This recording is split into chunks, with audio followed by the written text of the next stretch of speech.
The splash echoed across the still waters of the pond like a gunshot in the night. Amara's body hit the surface with such force that the muddy water exploded upward, drenching the grass around the edge.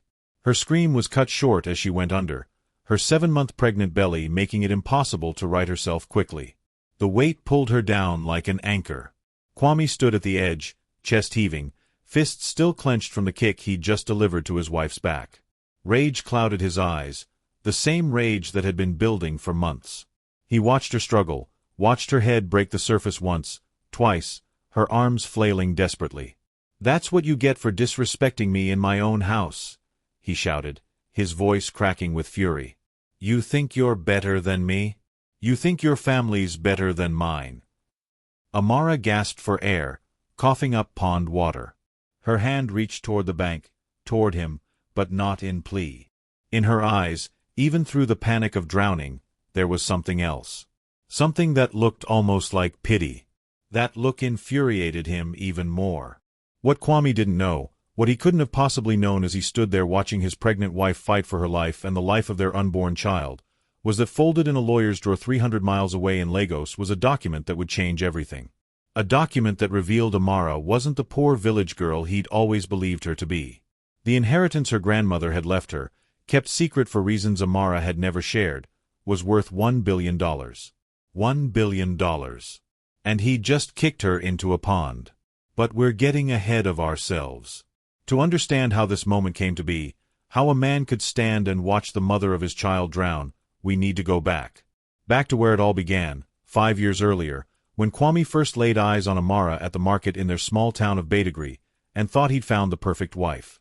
Amara had been selling her grandmother's handmade baskets that day, arranged in neat rows under a faded blue tarp. The sun was merciless, but she didn't seem to notice. She smiled at every customer, even the ones who didn't buy anything. Her wrapper was simple, faded from many washings, but she wore it with a dignity that caught Kwame's attention immediately. He was 28 then, working as a driver for a wealthy family in Lagos, coming home to Badagry only on weekends. He had money in his pocket, confidence in his stride, and he'd decided it was time to find a wife. Not one of those Lagos girls with their expensive tastes and complicated demands. No, he wanted a simple village girl. Someone who would respect him, obey him, give him children and keep his home. Amara seemed perfect. "How much for the large basket?" he'd asked, already knowing he didn't need one. She'd looked up, and for a moment, something flickered in her eyes. Something knowing, almost cautious. But then she'd smiled. 500 naira, sir." He'd paid 1,000 and told her to keep the change. Her eyes had widened, and she'd thanked him profusely. He'd walked away feeling like a king. He came back the next weekend. And the next. Each time, he brought her small gifts. A scarf. Some fruit. Once, a pair of shoes he claimed his sister couldn't use. Amara accepted everything with gratitude, but there was always that same flicker in her eyes. That same careful watching. 3 months later, he asked her to marry him. She'd said yes, but not immediately. She'd looked at him for a long moment, as if weighing something heavy in her mind. Then she'd nodded slowly. "I'll marry you, Kwame. But I need to tell you something first." "What?" he'd asked, already planning the wedding in his mind. She'd opened her mouth, then closed it. Shaken her head. "Never mind." "Yes, I'll marry you." He should have pressed her then. Should have asked what she'd wanted to say. But he was too excited, too pleased with himself for landing such a humble, beautiful wife. The wedding was small, held in Badagry with Amara's elderly grandmother as her only family. The old woman had gripped his hand at the ceremony with surprising strength. "You treat my granddaughter well," she'd said, her cloudy eyes boring into his. "She's more precious than you know." He'd laughed it off as the rambling of an old woman. Now, standing at the edge of the pond, watching Amara's struggles grow weaker, those words came back to him like a curse. But the full weight of them, the true meaning behind them, he still didn't understand. Amara's head went under again, and this time, it didn't come back up. Now, before we continue with what happens next, let me ask you something. Have you ever made a decision in anger that you couldn't take back? Have you ever let your pride push you to do something you knew was wrong? Drop a comment below and let me know what you think about Kwame's actions so far. And if you're finding this story as gripping as I intended, hit that subscribe button because what happens next will shock you even more. Trust me, you don't want to miss where this is heading. The seconds stretched like hours. Kwame's anger began to cool, replaced by something cold and sharp in his chest. Fear. The pond was still now, too still. A few bubbles rose to the surface, then nothing. Amara. His voice came out smaller than he intended. No response. Just the gentle lap of water against the muddy bank and the distant call of evening birds. His legs moved before his mind fully caught up. He splashed into the pond, the water cold against his skin, soaking through his trousers. The bottom was slippery, treacherous. He waded deeper, panic rising in his throat like bile. Amara. He was shouting now, his hands searching blindly beneath the murky surface. His fingers brushed fabric. He grabbed hold and pulled, dragging her weight toward the shore. Her body was heavy, limp. When he finally got her onto the grass, her lips were blue, her eyes closed. The baby. Oh God, the baby. Amara, wake up. He shook her shoulders, then remembered something he'd seen on television once. He tilted her head back, pressed his hands against her chest, pumping the way he'd seen the actors do it. Once, twice, 3 times.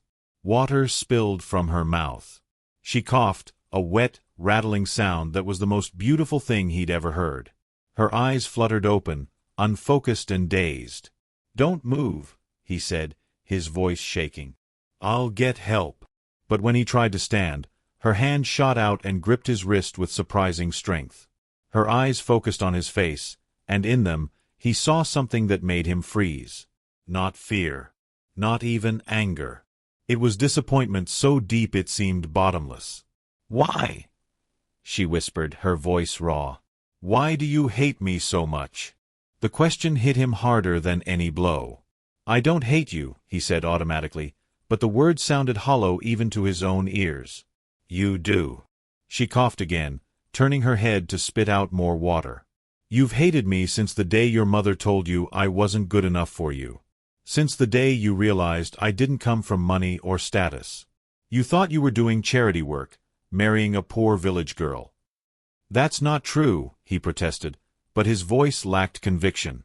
She closed her eyes, and a single tear slid down her temple into her wet hair.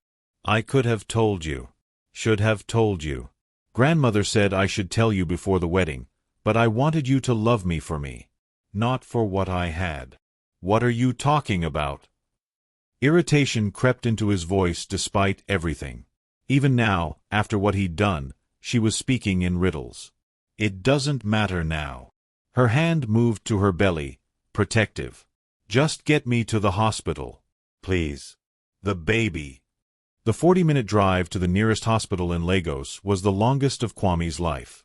He'd wrapped Amara in a blanket and laid her across the back seat of his employer's car, the one he'd borrowed without permission. She drifted in and out of consciousness, occasionally moaning in pain. His mind raced as he drove, his hands gripping the wheel so tightly his knuckles went white. What had possessed him? The fight had started over something so stupid. His mother had come to visit and made her usual comments about Amara's cooking, her cleaning, her inability to give Kwame the respect he deserved as a husband.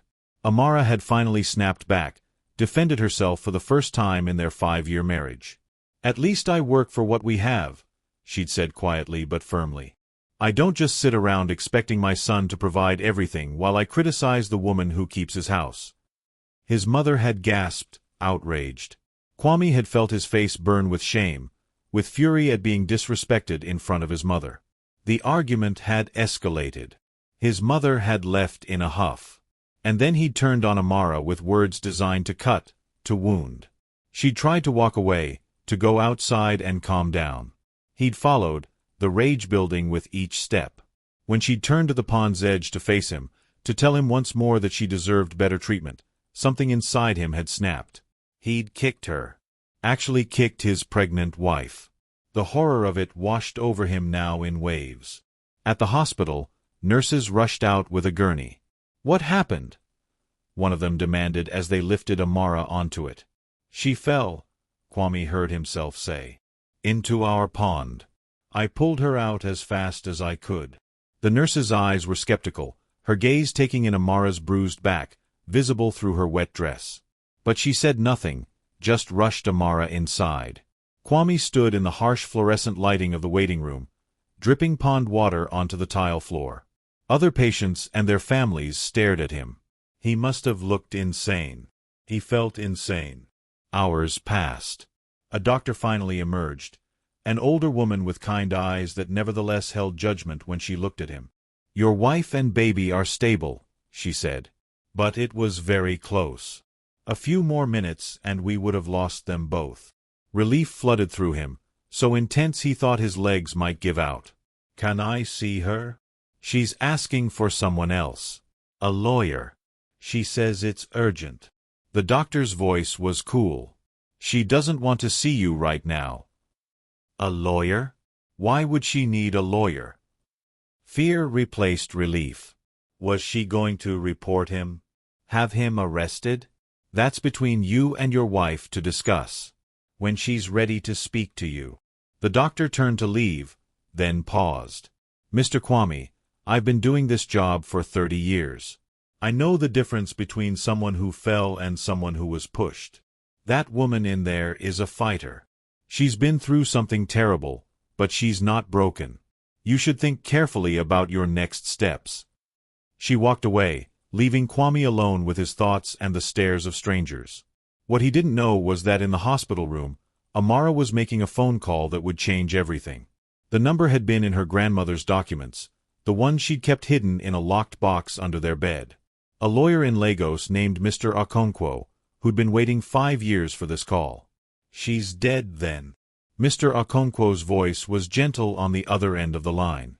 "I'm so sorry for your loss, Mrs. Amara. Your grandmother was a remarkable woman." "She died 3 months ago," Amara whispered, her voice still hoarse from the pond water. "I've been trying to handle everything quietly, but I can't anymore. I need you to execute the will. All of it. I need to know exactly what I'm entitled to." "Everything," Mr. Okonkwo said simply. "The properties, the investments, the offshore accounts. Your grandmother was very wealthy, Mrs. Amara. Very wealthy indeed. The total comes to just over $1 billion in current valuation." Amara closed her eyes, tears streaming down her face. Not tears of joy at the money. Tears of grief for what could have been, for a marriage that had died long before today, for a man who'd never really known her at all. "I want to proceed with everything we discussed," she said. "Tomorrow, if possible." "Consider it done." After she hung up, Amara placed both hands on her belly, feeling the baby move inside her. Still alive. Still fighting. Just like her. She thought about the girl she'd been at that market 5 years ago. How she'd hoped Kwame would be different from other men. How she'd wanted so desperately to be loved for herself, not for her grandmother's fortune. How she'd convinced herself that poverty and simplicity would protect her from the kind of people who only wanted her for money. She'd been wrong. In trying to hide from one kind of pain, she'd walked straight into another. Tomorrow, everything would change. Tomorrow, Kwame would learn the truth. But tonight, in this hospital bed, Amara mourned the death of the last bit of hope she'd carried for their marriage. "Now I want to hear from you. Where are you watching this from? Drop your location in the comments. And here's a question that I really want you to think about. If you were in Amara's position, would you have told your spouse about the money from the beginning, or would you have kept it secret like she did? Let me know what you think, and don't forget to like this video if you're invested in finding out what happens when Kwame discovers the truth about his wife's fortune. Morning light filtered through the hospital room window, harsh and unforgiving. Kwame hadn't slept. He'd spent the night in a plastic chair in the waiting room, his clothes still damp and stinking of pond water, replaying the previous day over and over in his mind. At 7 a.m., a nurse finally told him he could see Amara. His relief was short-lived. When he entered the room, she wasn't alone. A tall man in an expensive suit stood beside her bed, a leather briefcase open on the rolling table. He looked up as Kwame entered, his expression neutral but his eyes sharp with assessment. "Mr. Kwame," the man said, extending his hand. "I'm Chidi Okonkwo, Mrs. Amara's attorney." Kwame shook the hand automatically, confused. "Attorney? Amara, what's going on? Are you pressing charges?" "I know what I did was wrong, but—" "This isn't about that," Amara interrupted, her voice stronger than he expected. She sat propped up against pillows, one hand resting on her belly. There were dark circles under her eyes, but her gaze was steady. "Though we will be discussing that situation later. This is about something else entirely." Mr. Okonkwo pulled a document from his briefcase. "Mr. Kwame, are you aware of your wife's family background? Her grandmother's full name and history?" "Her grandmother?" Kwame looked between them, bewildered. "She was just an old village woman. She died a few months ago. What does that have to do with anything?" "Just an old village woman," Amara repeated softly, something like bitter amusement in her voice. "That's what you always thought, wasn't it?" Mr. Okonkwo cleared his throat. "Mrs. Adiz Okafor, your wife's grandmother, was one of the wealthiest women in West Africa. She made her fortune in textiles and real estate, starting in the 1960s when few women were in business at all. She was extraordinarily private about her wealth, preferring to live simply in Badagry in her later years." Kwame felt like the floor was tilting beneath him. "Wealthy? That's impossible. She lived in a small house. Amara sold baskets at the market." "Because I chose to," Amara said quietly. "Because grandmother taught me that money reveals people's true character. She wanted me to find someone who would love me without knowing what I had. Someone genuine." The words hit Kwame like physical blows. He sank into the chair beside the bed, his mind reeling. Mr. Okonkwo continued, his voice professional but not unkind. "Mrs. Adiz left everything to her granddaughter. The estate has been in probate for the past 3 months, and as of yesterday, Mrs. Amara requested we expedite the final transfer of assets." "How much?" Kwame's voice came out as a whisper. "How much are we talking about?" $1,047,000,000, Mr. Okonkwo said. "Give or take, depending on current market valuations of the properties and investments." The room spun. Kwame gripped the arms of the chair. $1 billion. His wife, the woman he'd kicked into a pond, the woman he'd thought was nothing but a poor village girl who should be grateful he'd married her, was a billionaire. "I don't understand," he managed. "Why didn't you tell me? All these years, we struggled. I worked myself to the bone. We lived in that tiny house." "Why?" "We didn't struggle," Amara corrected him. "We lived simply. There's a difference. And I didn't tell you because I wanted you to love me. Just me. Not my money." Her voice cracked slightly. "I kept hoping that one day you would see my worth beyond what I could provide. That you'd treat me with respect and kindness because I was your wife, not because of what I brought to the marriage." "I did respect you," Kwame protested weakly. "You kicked me into a pond while I was 7 months pregnant with your child." Amara's voice was flat, emotionless. "You've belittled me for 5 years. Allowed your mother to treat me like a servant. Made me feel worthless. That's not respect, Kwame." Mr. Okonkwo pulled out another document. "Mrs. Amara has asked me to inform you of several decisions she's made regarding the estate and your marriage." Kwame's stomach dropped. "Amara, please. Whatever you're thinking, we can work this out. I'm sorry. I'm so sorry." "First," Mr. Okonkwo continued, "Mrs. Amara is filing for divorce. Given the circumstances of yesterday's incident, which was witnessed by 3 neighbors who have provided statements, the proceedings should be straightforward." "No," Kwame breathed. "Amara, no. Please." "Second, Mrs. Amara will be granting you a one-time settlement of $50,000. This is far more generous than required, given that the wealth was her inheritance and not marital property." $50,000. It was more money than Kwame had ever had at once, but it was nothing compared to $1 billion. Nothing compared to what he was losing.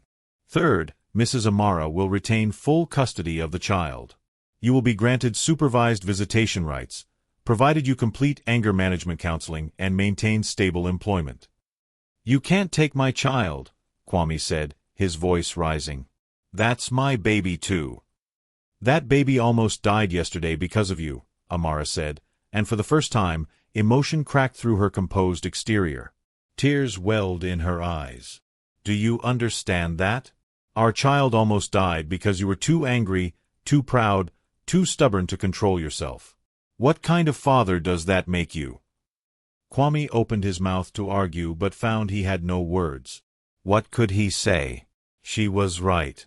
He'd almost killed them both. I loved you, Amara continued, her voice breaking. When I met you at that market, I thought you were different. You seemed kind, patient. I convinced myself that your later behavior was just stress from work, that you'd change. I made excuse after excuse for you. But yesterday showed me the truth. You don't love me. You probably never did. You loved the idea of me. The simple, obedient village wife who would make you feel like a big man. That's not true, Kwame said, but even as the words left his mouth, he wondered if they were. Had he ever really known Amara? Had he ever tried to know her? Mr. Okonkwo packed his briefcase. The divorce papers will be filed today. You'll be served within the week. I suggest you hire an attorney, though I should warn you that given the evidence and witness statements, contesting anything would be futile and expensive. He handed Kwame a business card. If you want to maintain any relationship with your child, I suggest you take the counseling requirements seriously. Mrs. Amara is not interested in keeping you from your child out of spite. She simply wants to ensure the child's safety. After Mr. Okonkwo left, Kwame and Amara sat in heavy silence. Outside, the hospital was waking up fully. Carts rattled past. Nurses called to each other. Life continued, indifferent to the destruction of Kwame's world. I could have been different, Kwame finally said. If I'd known about the money, I would have treated you better. Amara looked at him with such sadness that it hurt to meet her eyes. Do you hear yourself? That's exactly why I didn't tell you. The fact that you'd only treat me well if I was rich tells me everything I need to know about who you are. She was right. The truth of it settled over him like a shroud. He'd failed every test without even knowing he was being tested. And now, he'd lost everything that mattered. Can I at least stay until you're released? He asked. Make sure you get home safely? I'm not going home. Not to that house. Amara looked out the window. Mr. Okonkwo is arranging for me to stay at one of my grandmother's properties in Victoria Island. A place you've never been. A place where I can start over. With my child. With our child, she corrected. Despite everything, this baby deserves to know their father. If you can become someone worthy of knowing. It was a small mercy, but it felt like a knife. Kwame stood, his legs unsteady. I really am sorry, Amara. For all of it. I know you are, she said softly. But sorry doesn't undo what's done. Sorry doesn't erase 5 years of pain. Sorry doesn't bring back the woman I was before I married you. Kwame left the hospital room and walked out into the bright Lagos morning. His phone had 17 missed calls from his employer, probably wondering where his car was. His mother had called 6 times. None of it seemed to matter anymore. He'd kicked his pregnant wife into a pond, and in doing so, he'd kicked away a billion-dollar fortune. But the money wasn't even the worst of it. The worst was realizing that he'd had something precious, something irreplaceable, and he'd destroyed it with his own hands. Not because of the money he didn't know about, but because of the man he'd chosen to be. The man who valued pride over love, power over partnership, his ego over his wife's humanity. And now, that man stood alone in a hospital parking lot, with nothing but $50,000 and the weight of his own failures crushing down on him. So here's what I want to know from all of you watching. Do you think Amara is being too harsh, or is she making the right decision? Should she give Kwame another chance, or is what he did unforgivable? Drop your thoughts in the comments below. And if you're feeling this story, make sure you share it with a friend who needs to see it. Sometimes the stories that hurt the most are the ones we need to hear. Hit that like button and let's continue this journey together. 3 weeks had passed since that day at the hospital. Kwame stood outside the gates of a mansion in Victoria Island, staring up at the gleaming white structure that was apparently one of Amara's smaller properties. The iron gates were at least 12 feet high, topped with decorative scrollwork that probably cost more than his annual salary. A security guard approached from the gatehouse. "Can I help you?" "I'm here to see Amara. Mrs. Amara Okafor. I'm her husband." Was her husband. The words felt like gravel in his mouth. The guard spoke into his radio, then nodded. "Mrs. Amara says you can come in. But I have to escort you." The driveway alone was longer than the entire street where Kwame and Amara had lived together. Manicured gardens stretched out on either side, fountains burbling peacefully. The house itself looked like something from a movie. How many times had Amara looked at their tiny, cramped home and said nothing? How many times had she bitten her tongue when his mother complained about the lack of space? The guard led him to a side entrance, not the grand front door. Even that felt symbolic. He was no longer someone who entered through the front. Amara was waiting in a sun-filled sitting room. She'd changed in 3 weeks. Her hair was styled differently, pulled back in an elegant bun. She wore a flowing dress in deep blue that must have cost a fortune. But the biggest change was in her face. She looked rested, peaceful. The constant tension he'd grown so used to seeing in her shoulders was gone. "Kwame." She didn't stand. "Please, sit." He sat on the edge of an expensive-looking sofa, afraid to lean back. "You look well." "I am well." She placed a hand on her rounded belly. "The baby is healthy, active. The doctors say everything is progressing normally, thank God." "That's good. That's really good." Kwame swallowed hard. "I got your divorce papers. And the restraining order." "The restraining order is temporary, just until you complete the counseling. It's not meant to be cruel, Kwame. It's meant to protect me and the baby while you work on yourself." "I started the counseling," he said. 3 sessions so far." "That's good." Her voice was polite but distant, like she was talking to a stranger. In many ways, he supposed they were strangers now. Maybe they always had been. "I also got the check. The 50,000. Have you found a place to live?" "I'm renting a room in Suralere. It's small but clean." He didn't mention that he'd lost his job after his employer discovered he'd taken the car without permission on the day of the incident. Didn't mention that he was working as a motorcycle taxi driver now, that the counseling sessions were eating up most of his meager income. "Amara, I need to understand something. All those years, why did you stay? If you had all this money, you could have left any time. Why did you stay with someone who treated you so badly?" Amara was quiet for a long moment, looking out the large windows at the garden beyond. "Because I kept hoping you'd change.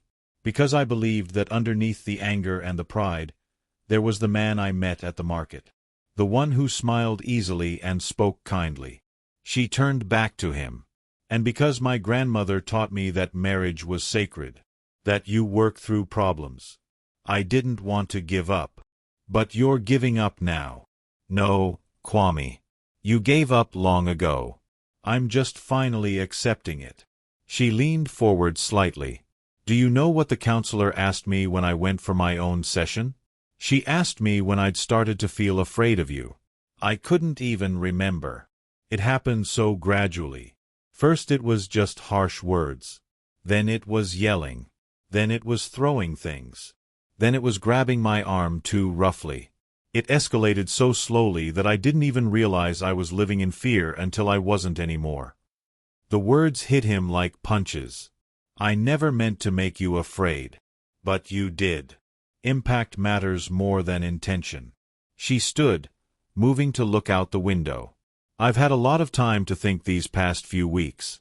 About my grandmother, about the choices she made. She was poor once, you know. Desperately poor. She built her fortune from nothing, but she never forgot where she came from. That's why she lived simply. That's why she taught me that character matters more than wealth. She was right, Kwame said quietly. She was. And she tried to warn me about you. Do you remember what she said at our wedding? That I was more precious than you knew. Amara's voice was thick with emotion. She saw what I was too in love to see. That you'd married an idea, not a person. That you were more interested in having a wife who made you feel important than in actually knowing who I was.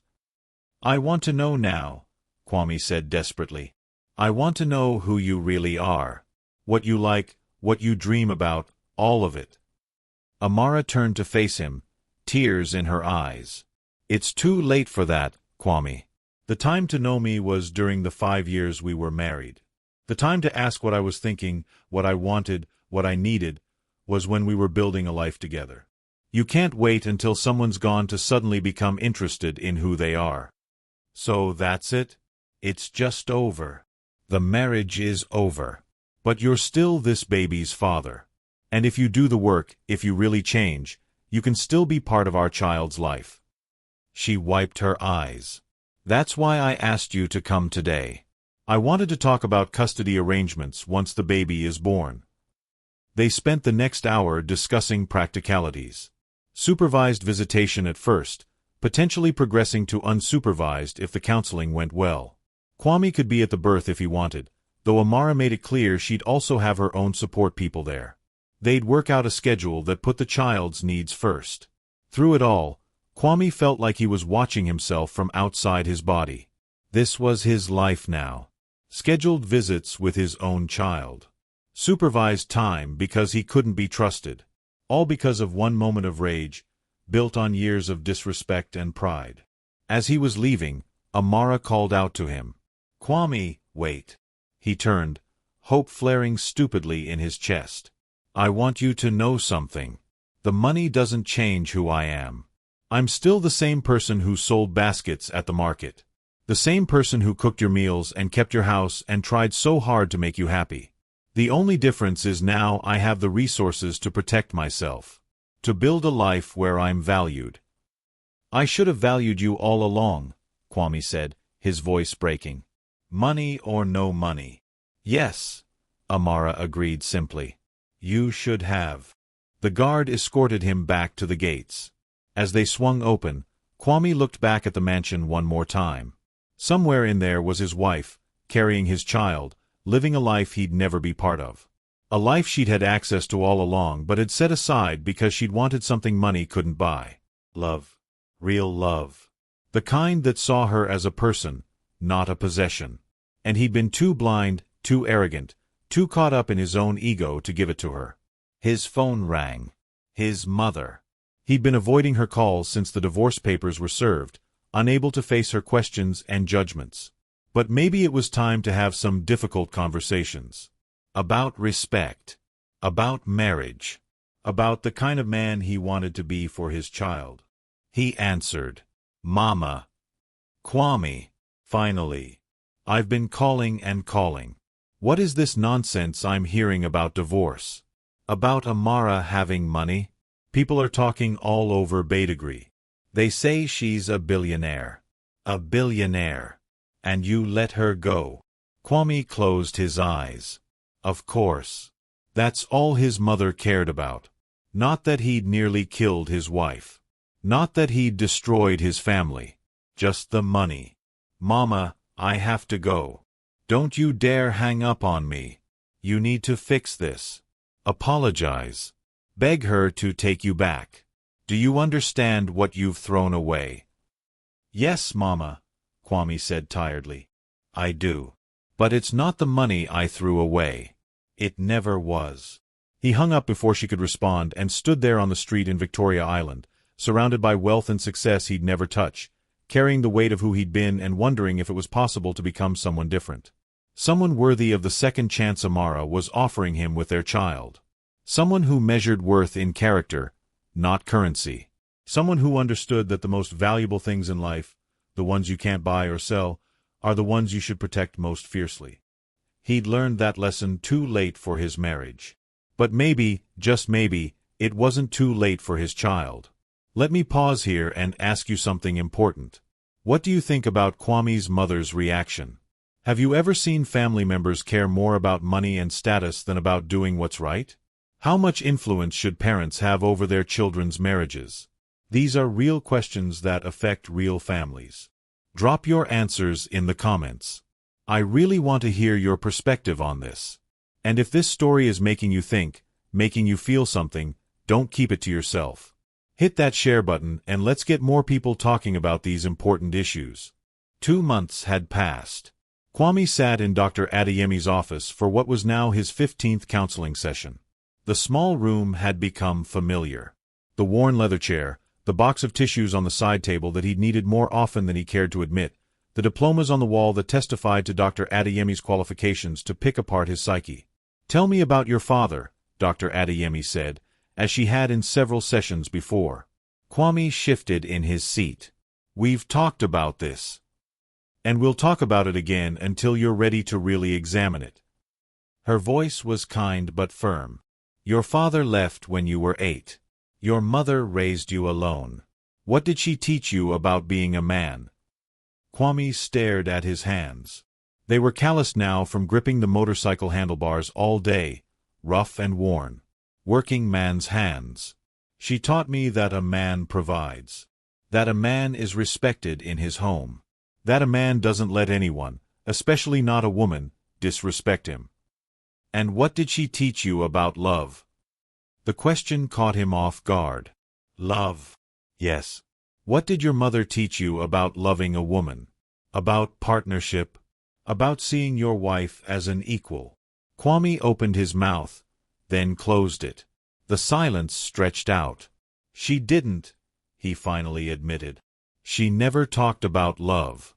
She talked about duty, about respect, about a wife's place." "And where is a wife's place, according to your mother?" "Below her husband." The words tasted bitter. "Serving him, making him look good, never questioning him." Dr. Adeyemi nodded slowly. "And did you ever question whether that view was healthy? Whether it was right?" "No." Kwame felt something crack open in his chest. "I just accepted it. I thought that's what marriage was. The man leads, the woman follows. The man decides, the woman obeys. I thought I was supposed to be like that." "But you weren't happy." "No," Kwame admitted. "I was angry all the time. Because Amara didn't fit the mold. She had her own thoughts, her own opinions. She'd do things her own way even when I told her different. It made me feel like I wasn't really in control." "And control was important to you?" "Yes. Because without control, what was I? My mother raised me to believe a man who can't control his household isn't really a man at all." Dr. Adeyemi leaned forward. "Kwame, I want you to think about something. Real strength isn't about control. Real strength is about restraint. About choosing kindness even when you're angry. About admitting when you're wrong. About seeing your partner not as someone to dominate but as someone to grow with." Kwame felt tears prick his eyes. "I didn't know that. I swear, I didn't know. But you know it now. The question is, what will you do with that knowledge?" After the session, Kwame rode his motorcycle through Lagos traffic, Dr. Adeyemi's words echoing in his mind. His phone buzzed. A text from Mr. Okonkwo. Amara had gone into labor. His heart seized. The baby. It was time. He drove faster than he should have, weaving through traffic, his mind racing. Was he ready for this?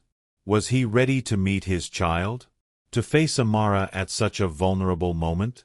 The private hospital where Amara had chosen to deliver was nothing like the public hospital where he'd taken her that terrible day. The lobby looked more like a 5-star hotel. A receptionist directed him to the maternity wing. Mr. Okonkwo was waiting in the hallway.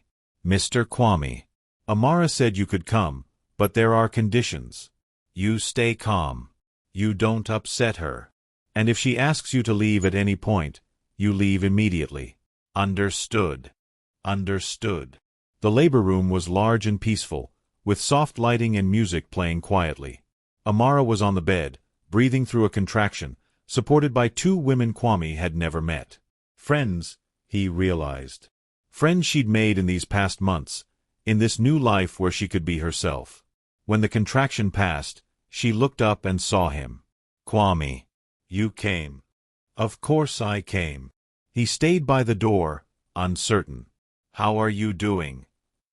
I've been better. She managed a weak smile. But the doctor says everything is progressing normally. Over the next 6 hours, Kwame watched his wife bring their child into the world. He stayed back, knowing his place wasn't beside her, not anymore.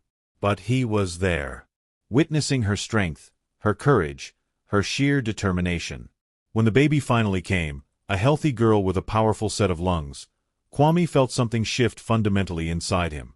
The nurse cleaned the baby and wrapped her in a soft blanket, then placed her in Amara's arms.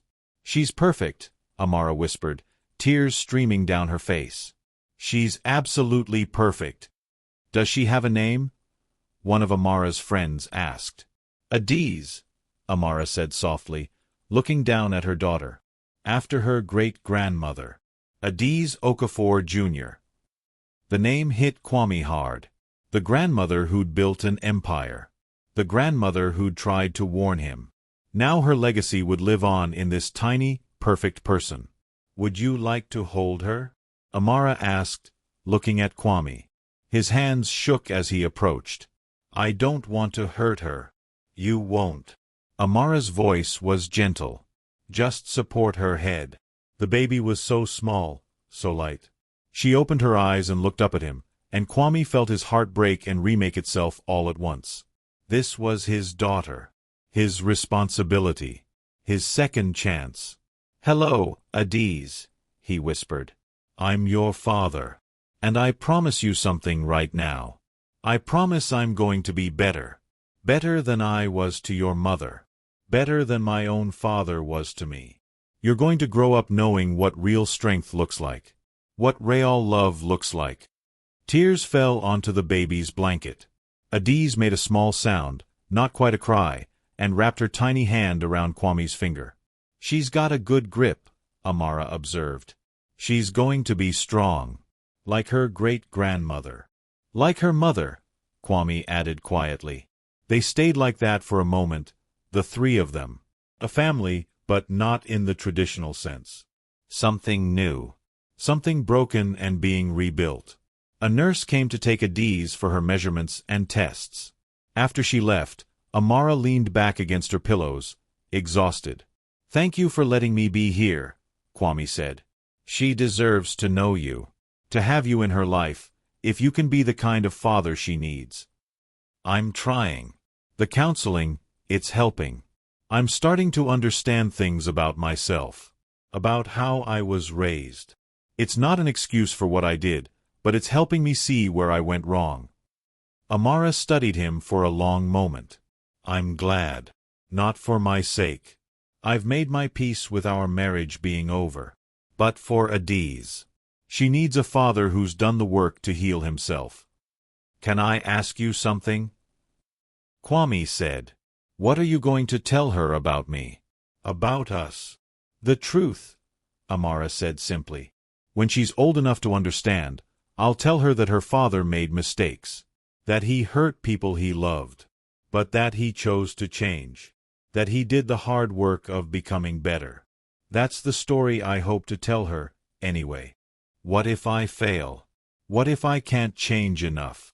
Then I'll tell her that too. But I don't think you'll fail, Kwame.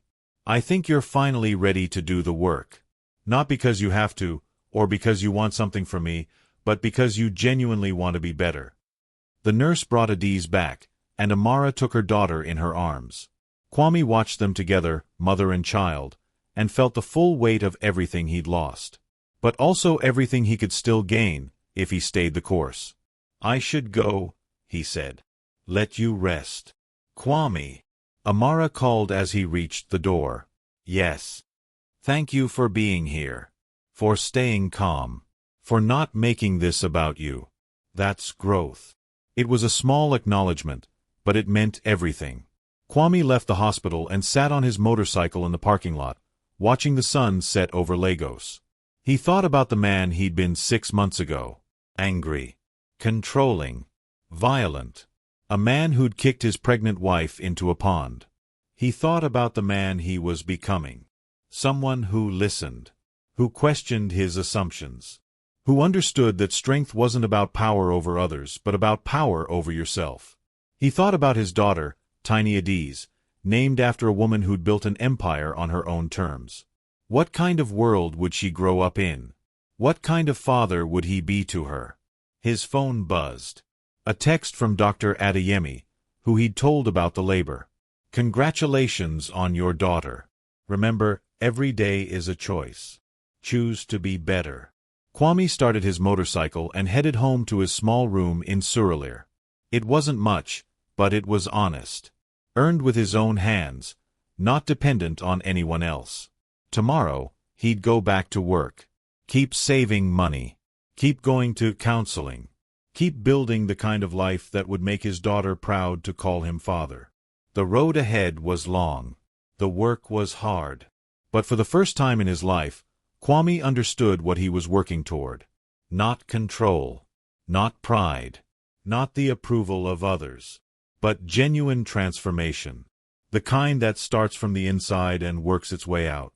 The kind that takes years, not weeks. The kind that his daughter deserved to witness.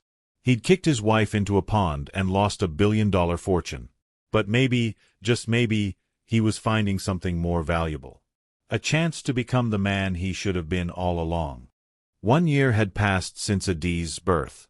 Kwame stood outside a modest but clean apartment in Yaba, keys in hand. It wasn't Victoria Island, but it was his. 2 bedrooms, a small kitchen, a living room with actual furniture he'd bought himself. Most importantly, one of those bedrooms was decorated for a little girl, with a crib, toys, and colorful pictures on the walls. Today was the day. His first unsupervised visit with Adiz. Dr. Adeyemi had signed off on it after months of consistent progress. The anger management course was complete. The parenting classes were done. He'd maintained steady employment, saved money, and most importantly, he'd shown up. Every supervised visit, every milestone, every opportunity to be present for his daughter, he'd been there. His phone rang. Amara. Hello. Kwame, I'm on my way. Just wanted to make sure you're ready. I'm ready. He looked around the apartment one more time. Everything was clean, safe, child-proofed. More than ready. 20 minutes later, there was a knock on the door. When Kwame opened it, his breath caught. Adiz had grown so much. She was walking now, holding Amara's hand, her other hand clutching a stuffed elephant. She looked up at him with curious eyes. "Dada," she said, the word still new and precious. Kwame crouched down. "Hey, princess. Are you ready to spend the day with Daddy?" Adiz looked back at Amara, uncertain. "It's okay, baby," Amara encouraged. "Daddy's going to take good care of you. Mama will be back later." Amara stepped inside, carrying a diaper bag. She looked around the apartment, and Kwame saw approval in her eyes. "This is nice, Kwame. Really nice. I wanted her to have a good space here. Somewhere she'd feel safe." Amara set down the bag and went through the routine. Diapers, bottles, snacks, emergency contacts. But Kwame could tell she was stalling, nervous about leaving Adiz for the first time in a year. "She'll be fine," Kwame said gently. "I promise." Amara looked at him, really looked at him, and something shifted in her expression. "I know she will. You've changed, Kwame. I can see it. The way you talk, the way you carry yourself. Even the way you just spoke to me just now, patient and understanding instead of defensive. It's different. I am different. Or at least, I'm trying to be every day." Amara kissed Adiz's forehead. "Mama loves you. Be good for Daddy, okay?" After she left, Kwame spent the day discovering his daughter. They played with blocks. He fed her lunch, getting more food on himself than in her mouth, but laughing through it. When she got fussy, He sang to her, songs he remembered from his own childhood, before his father left. At one point, Adiz fell and bumped her head on the coffee table. She wailed, and Kwame felt panic spike. But he took a breath, picked her up, checked for injury, and comforted her with gentle words and patience. The old Kwame would have gotten frustrated, maybe yelled. This Kwame just held his daughter until her tears subsided. When Amara came to pick her up that evening, Adiz was asleep in Kwame's arms. "How did it go?" Amara whispered. "It was perfect. Challenging, exhausting, but perfect." Amara carefully took Adiz from him. "She looks peaceful. Content. Can I ask you something?" Kwame said as Amara prepared to leave. "How are you doing?" "Really?" Amara seemed surprised by the question. "I'm well. The foundation is keeping me busy." Foundation. The Adiz Okafor Foundation. I established it 6 months ago. We focus on supporting women entrepreneurs in West Africa, especially those from disadvantaged backgrounds. It's what my grandmother would have wanted. "That's amazing, Amara." "Really? And I've been seeing someone," she added, watching his reaction carefully. "A man I met through the foundation. His name is Alyamide. He's kind, patient. He treats me well." The words stung, but Kwame forced himself to smile. "I'm happy for you. Truly. You deserve someone who treats you well." "You mean that?" "I do. I spent so long thinking about what I wanted, what I deserved, what would make me look good. I never thought about what you deserved. You deserve everything good, Amara. Everything I failed to give you." Tears welled in Amara's eyes. "Thank you for saying that. You don't know how much I needed to hear it." After they left, Kwame sat in his quiet apartment and let himself feel the loss. Not the loss of the money he'd never really had, but the loss of what could have been if he'd been a better man from the start. His phone buzzed. A message from his mother, the first in months. He'd kept his distance from her after that phone call, needing space to unlearn the toxic lessons she'd taught him. The message read, "I heard about your apartment. About you seeing Adiz alone. I want to meet my granddaughter." Kwame stared at the message for a long time. Part of him wanted to ignore it, to keep that toxic influence away from his daughter. But another part, the part that was learning about healing and forgiveness, knew he couldn't keep running from difficult conversations. He called her. "Mama, we need to talk. Really talk. About the things you taught me. About respect and marriage and what it means to be a man." There was silence on the other end. Then, "I raised you the best way I knew how." "I know you did. But some of what you taught me was wrong, Mama. It hurt people. It hurt Amara. It almost destroyed my chance to be a father to my daughter. I don't understand what you want from me. I want you to listen. Really listen. And then I want you to decide if you can support the kind of father I'm trying to be. The kind who teaches his daughter that she's equal to any man. The kind who shows her that real strength is about kindness and respect, not control and dominance." The conversation lasted 2 hours. His mother cried. She defended herself. She got angry. But slowly, painfully, she also started to listen. By the end, she hadn't agreed with everything Kwame said, but she'd heard him. It was a start. "Can I meet her?" his mother asked quietly. "My granddaughter?" "Eventually. But first, I need to know you won't teach her the things you taught me. I need to know you'll respect how I'm choosing to parent her." "I'll try, Kwame. That's all I can promise. I'll try." It wasn't perfect, but it was honest. And maybe that was enough. 3 months later, Kwame sat in a park in Lekki, watching Adiz play in a sandbox. Amara was there too, with Alyamide. They'd all agreed to have a conversation, the 4 of them, about co-parenting and the future. Alyamide was everything Kwame wasn't. Soft-spoken, educated, comfortable with his emotions. He was good with Adiz, gentle and playful. Watching him with his daughter should have made Kwame jealous. Instead, he felt grateful that Adiz had good men in her life. I want to thank you, Kwame said to Olyamide, for treating Amara the way she deserves, for being good to my daughter. Olyamide looked surprised. That's generous of you to say. It's just the truth. I failed at being a good husband. You're succeeding. There's no shame in acknowledging that. Amara reached over and squeezed Kwame's hand briefly. Look at you, being emotionally mature. They all laughed, and the tension eased. I've been thinking about something, Amara said. Adiz is going to have questions as she gets older. About why her parents aren't together. About what happened between us. I've thought about that too, Kwame admitted. I want to be honest with her, but I also don't want to burden her with adult problems. What if we tell her together? Amara suggested. When the time comes. An age-appropriate version that focuses on the lessons learned rather than the pain caused. I'd like that, Kwame said. I want her to understand that people can make terrible mistakes and still choose to be better. That redemption is possible but not guaranteed. That you have to work for it every single day. That's a good lesson, Olyamide said. For all of us, really.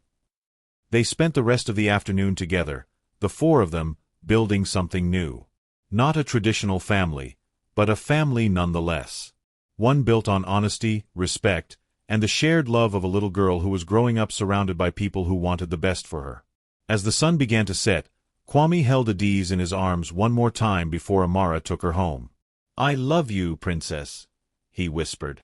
And I promise I'll spend the rest of my life being worthy of that love. Adiz patted his face with her small hand and smiled. Dada. It was enough. More than enough. It was everything. Kwame had kicked his pregnant wife into a pond and lost $1 billion fortune. But in the wreckage of that terrible moment, in the hard work of rebuilding himself piece by piece, he'd found something he'd never had before. Genuine self-awareness. The ability to acknowledge his faults without making excuses. The courage to change not because he had to, but because he wanted to. The humility to accept that some bridges, once burned, can never be fully rebuilt, but new ones can be constructed in their place. The money was gone. The marriage was over. But he had his daughter's love, Amara's cautious respect, and most importantly, his own growing sense of integrity. And as he watched Amara's car drive away, Adiz waving from her car seat, Kwame understood something profound. The fortune he'd lost wasn't the $1 billion. It had never been about the money. The real fortune was the man he was becoming. And that was something no one could take away from him, something he couldn't lose in a moment of rage, something he could only build through daily choice and conscious effort. It was the fortune he'd have to earn, every single day, for the rest of his life. 5 years later, Kwame sat in the audience of a prestigious private school in Lagos, watching 6-year-old Adiz perform in her school play. She was dressed as a queen, her small voice clear and confident as she delivered her lines. In the seat next to him, his mother dabbed at her eyes with a handkerchief. She's so talented, his mother whispered. Just like her great-grandmother. Kwame smiled. His mother had changed too, slowly and imperfectly, but genuinely. She still had her moments, still said things that made him wince, but she'd learned to catch herself. More importantly, she'd learned to apologize. Real apologies, not the defensive kind that blamed the hurt person for being too sensitive. On his other side sat his girlfriend, Chioma. They'd met 2 years ago at a parenting workshop. She was a single mother herself, working as a nurse, raising her son alone after her husband's death. She understood complicated families and second chances.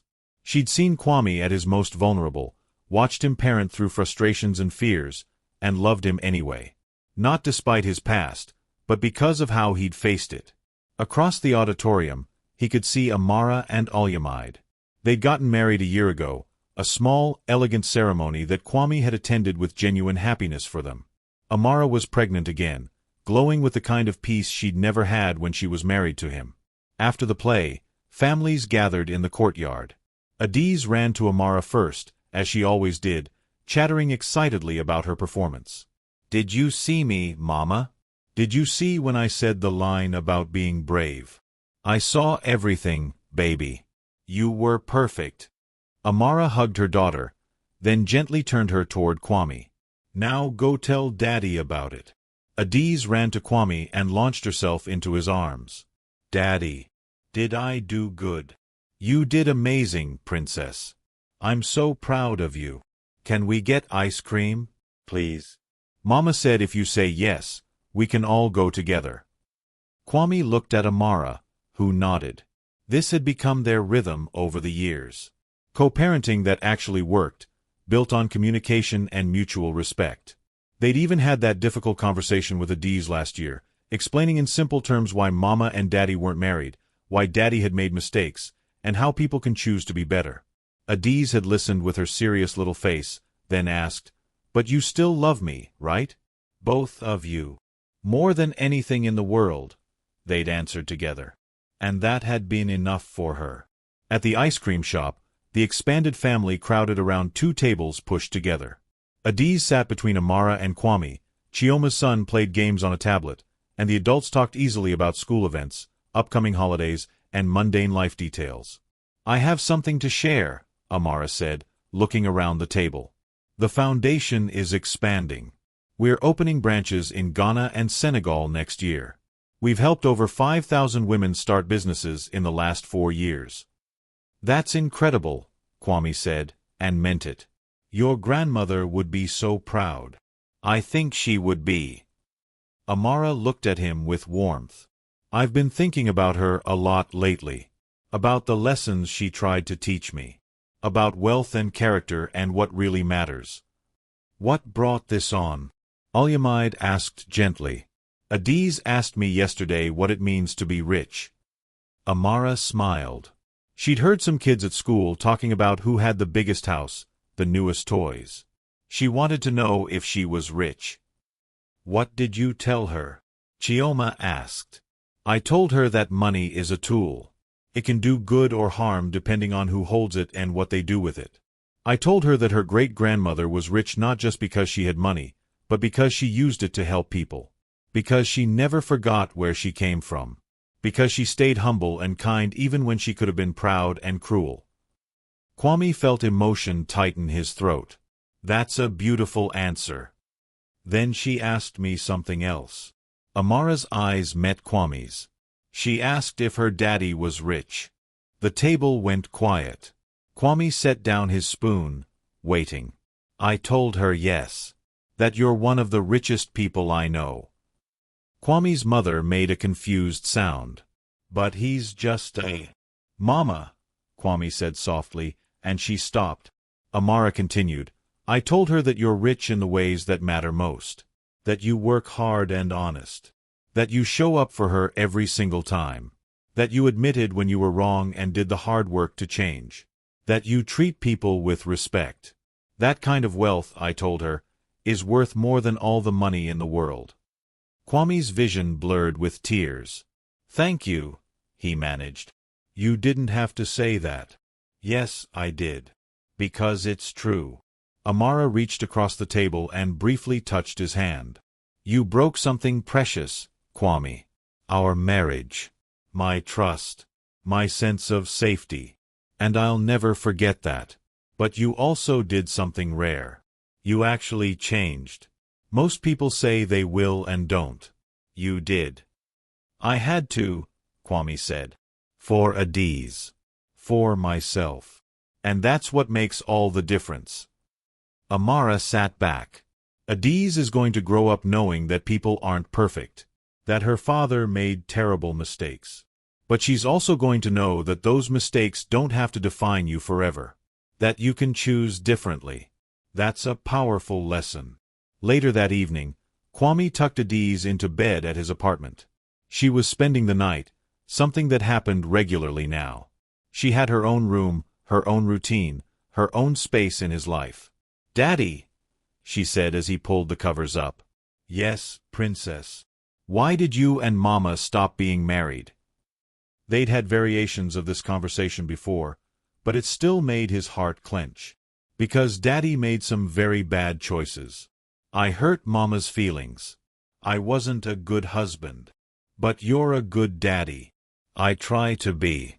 Every single day, I try to be." And Mama says you're rich.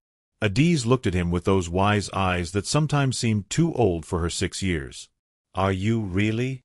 Kwame thought about his small apartment, his motorcycle taxi business that he'd grown into a modest operation with 3 drivers working for him now. He thought about his savings account, modest but growing. His relationship with Chioma, built on honesty and respect. His rebuilt relationship with his mother, imperfect but real. Yes, baby. I'm rich. Maybe not in the way some people think about being rich, but in the ways that matter. Because you have me, because I have you, and because I learned that the most valuable things in life aren't things you can buy. They're things you build.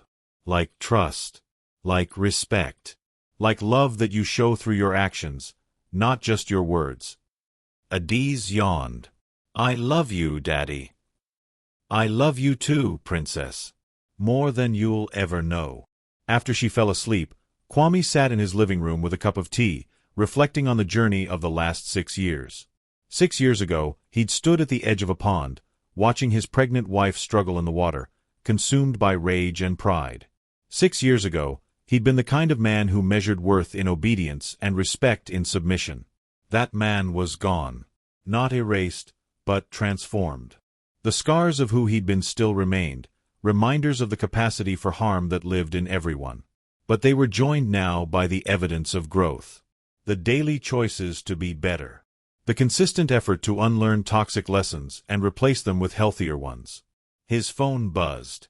A message from Dr. Adeyemi, who he still saw quarterly for check-ins. Remember, Kwame. Change isn't a destination. It's a journey you choose every day. Proud of how far you've come. He typed back, thank you. For everything. Kwame thought about that $1 billion, the fortune he'd never known about until it was too late. 4 years, people had asked him if he regretted it. If he lay awake at night thinking about what he'd lost. The truth was more complicated than yes or no. Did he regret losing Amara? Absolutely. Every day. She'd been a gift he'd failed to appreciate, and that failure would always hurt. Did he regret not having the money? Sometimes, when bills piled up or unexpected expenses arose. But did he regret the journey that terrible moment had forced him to take?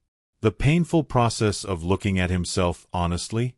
The hard work of becoming someone better? No. He couldn't regret that. Because that journey had given him something no amount of money could buy. It had given him the ability to look his daughter in the eye, and know he was becoming the kind of man she could be proud of. Not perfect. Not without flaws or failures. But genuine. Honest. Always trying. The money would have changed his life. But the change forced by losing everything had transformed his soul. And in the end, which was more valuable? $1 billion you didn't earn and might have wasted?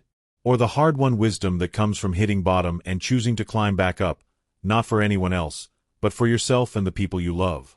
Kwame knew his answer. He walked to Adiz's room and stood in the doorway, watching her sleep. Her chest rose and fell peacefully. In her small hand, she clutched the stuffed elephant she'd carried since she was a baby. On her nightstand was a picture book about a queen who built a kingdom with kindness instead of conquest. This was his fortune. Not the one he'd kicked into a pond. Not the $1 billion he'd never known about. But this moment. This child. This second chance to be better. And it was worth more than all the money in the world. The story of Kwame and Amara wasn't a fairy tale. It didn't end with reconciliation and remarriage. Some broken things stay broken, and that's okay. But it also wasn't a tragedy. It was something more nuanced, more real. It was a story about consequences and choices. About how one terrible moment can reveal years of smaller failures. About how losing everything can be the beginning of finding yourself. Most importantly, it was a story about the truth that wealth means nothing without character. That you can have all the money in the world and still be bankrupt in the ways that matter. That real fortune is measured not in bank accounts but in integrity, in relationships built on respect, in the daily choice to be better than you were yesterday. Kwame had kicked his pregnant wife into a pond, unaware of her $1 billion fortune. But in losing that fortune, in losing everything, He'd found the one thing that money could never buy. He'd found himself. And that was the greatest fortune of all. Now, as we close this story, I want to leave you with one final question. What does true wealth mean to you? Is it money and possessions, or is it something deeper? Have you ever had to lose something valuable to find something even more important? Share your thoughts in the comments below. And if this story touched you, if it made you think about what really matters in life, do me a favor. Hit that subscribe button, give this video a thumbs up, and share it with someone who needs to hear this message.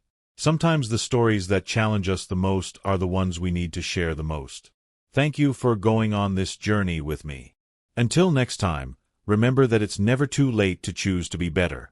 Every day is a new opportunity to build the kind of wealth that actually matters.